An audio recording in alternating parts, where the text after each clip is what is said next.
Some of the biggest mistakes I've made, and many of the mistakes I've seen a lot of my clients and other business owners make, is, again, it goes back to that objective versus subjective decision making. And I'll call it ignorance. Ignorance, not in a bad pejorative way, but simply meaning that if we don't understand something, we might make an assumption and make a decision without understanding the consequences of that decision. So when we're looking at the mistakes that business owners make, a lot of it comes down to contextually who could give them the best advice and why is that good advice.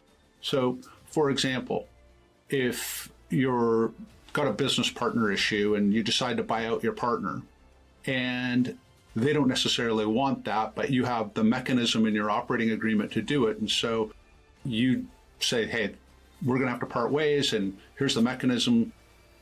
I'm going to buy you out.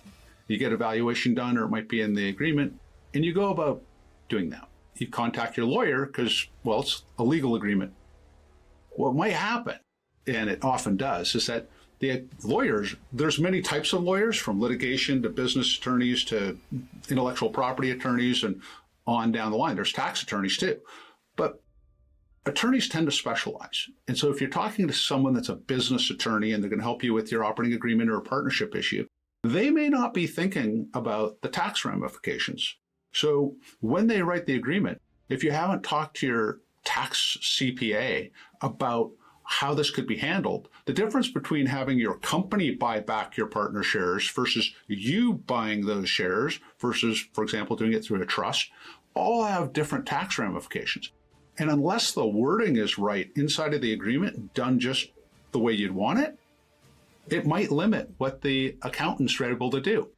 The wording might actually benefit your partner and how they treat their tax, but it might dramatically harm you. You might pay 2 or 3 times more in tax, or it might prevent a transaction later on when you're trying to sell your business.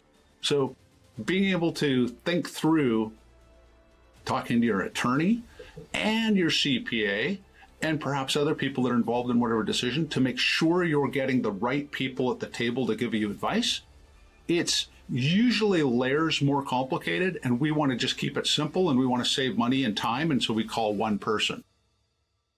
I'm actually that person, even though I'm not a lawyer or a CPA.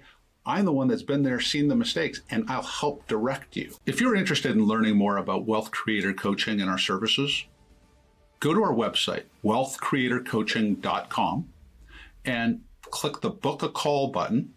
We'll schedule time to find out whether we're a good fit to work together, and we'll go from there. Thank you very much for listening.